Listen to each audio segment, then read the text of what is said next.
Hello friends. आज हम जिस प्लांट की बात कर रहे हैं वो मेरा पसंदीदा प्लांट है और अपने गार्डन में जब मैंने इसे ऐड किया था तो सबसे पहला प्लांट है मेरे गार्डन का और मेरे बहुत ही दिल के करीब है, मुझे बहुत पसंद है। जी हाँ, हम बात कर रहे हैं मधुमालती की। इसे कुछ लोग रंगून क्रीपर या फिर झुमका बेल भी कहते हैं। जैसे कि आप देख रहे हैं कि इस पर जो फूल आते हैं वो झुमके की तरह आते हैं, गुच्छों में आते हैं, इसीलिए शायद लोग इसे झुमका बेल कहते हैं।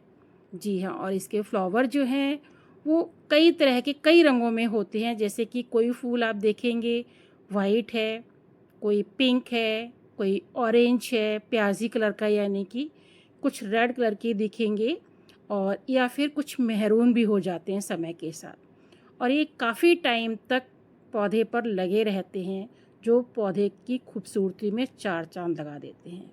जैसा कि आप देख रहे हैं कि पूरा प्लांट मेरा इस बार गुच्छों से भरा हुआ है और इसीलिए मैं अपने आप को वीडियो बनाने से नहीं रोक पाई। तो चलिए आज इसके बारे में बात करते हैं कि अगर इसको आप गमले में लगा रहे हैं तो कम से कम 24 इंच का गमला लीजिए, क्योंकि ये हाई फीडर प्लांट है तो इसमें खाद वगैरह भी देंगे, मिट्टी भी चाहिए, इसलिए इसको 24 इंच का पॉट दीजिए। या फिर आप अपने गार्डन में लगा रहे हैं तो कोई फिर दिक्कत ही नहीं है, क्योंकि गार्डन में जब लगाते हैं तो ये खाद पानी मिट्टी उससे अच्छे से लेता रहता है। और इसकी सॉइल बनाने के लिए आप जो है अगर गमले में लगा रहे हैं तो 50% गार्डन सॉइल ले लीजिए और 25% उसमें सैंड मिक्स कीजिए, जिससे कि इसकी मिट्टी पोरस बने। और उसमें कंपोस्ट, आप उसमें चाहें तो गोबर की खाद ले सकते हैं कंपोस्ट के रूप में, या फिर इसमें बर्मी कंपोस्ट भी ले सकते हैं। थोड़ी सी इसमें बोन मील और फंगीसाइड अगर आप ज़रूर डाल दीजिए, गमले में लगा रहे हैं तब। ज़मीन में तो कोई ज़रूरत नहीं है इसमें कोई भी फंगीसाइड वगैरह लगाने की, लेकिन अगर आप गमले में लगा रहे हैं तो फंगीसाइड है, बोन मील है, ज़रूर दीजिए। और बारिश में जो है इसमें भर भर के फ्लावरिंग आई है इस बार मेरे, क्योंकि आप देख रहे हैं कि बारिश का मौसम है, बारिश अच्छी हुई है, फ्लावरिंग बहुत अच्छी है।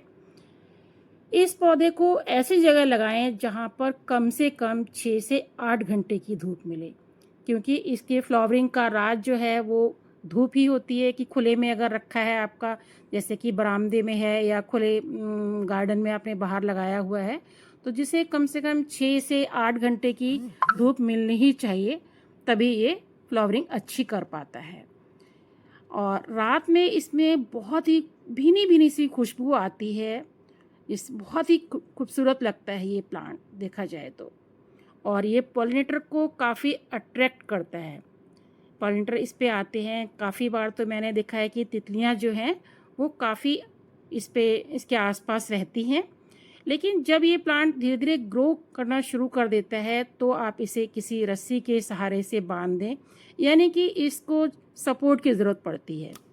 आप या इसे किसी भी वॉल पर भी लगा सकते हैं, फेंसिंग पे भी लगा सकते हैं, या फिर पैरामोटर की दीवारों पर भी चढ़ा दीजिए, या फिर जैसे कि मैंने गेट पे इसे लगाया हुआ है तो आप इस तरह से इसे गेट पर एक रस्सी का सहारा दे कर के, कहीं ऊपर मैंने बांधी हुई है अपने जाल पर, तो वहाँ से इसे अच्छा सपोर्ट मिला, तो इसने जो है चढ़ाई करने के बाद फ्लावरिंग भी अच्छी की है, क्योंकि अच्छे से हो गई है।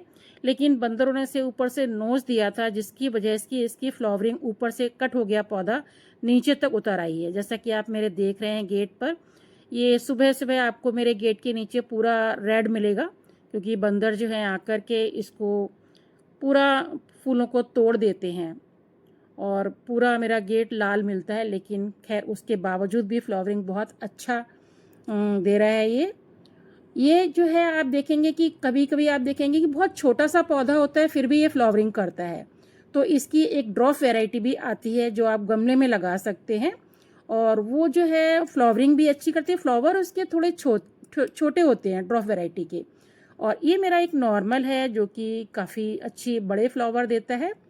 और खाद के तौर पे अगर हम बात करें तो आप इसे खाद के तौर पे जो है ह्यूमिक एसिड दे सकते हैं, बोन मील दे सकते हैं, फास्फोरस और पोटेशियम युक्त खाद दे सकते हैं।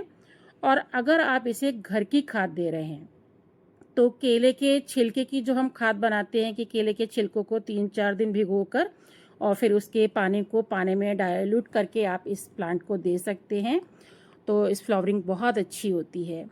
अगर आप इसे कटिंग से लगा रहे हैं तो मार्च अप्रैल में कटिंग से लगाइए, कटिंग से भी ये अच्छे से हो जाता है। और अगर प्लांट से लेकर आ रहे हैं तो नर्सरी से अगर आप लेकर आ रहे हैं तो भी इसे मार्च अप्रैल में लगाइए।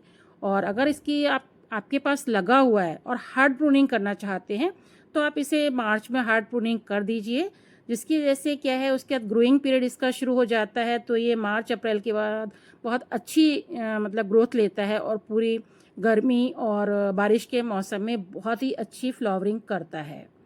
जी हाँ, ये कोई भी मेंटेनेंस आपसे नहीं मांगता है। मेंटेनेंस प्लांट ये बिल्कुल मेंटेनेंस फ्री प्लांट है, बहुत हार्डी प्लांट है। आपको ज़्यादा देख रेख की ज़रूरत इसके लिए नहीं पड़ेगी। बस इसमें अगर आपकी इच्छा है तो आप महीने में 1-2 बार इसे कोई भी खाद दे सकते हैं, क्योंकि जो फ्लावरिंग वाले हमारे प्लांट होते हैं वो हाई फीडर होते हैं। तो वो जब फ्लावरिंग करते हैं तब इन्हें थोड़ी सी खाद की ज़रूरत पड़ती है। तो फ्रेंड्स, इस तरह से आप चाहे अपने गार्डन में इसे ऐड कर सकते हैं या फिर आप इसे किसी पॉट में लगा सकते हैं।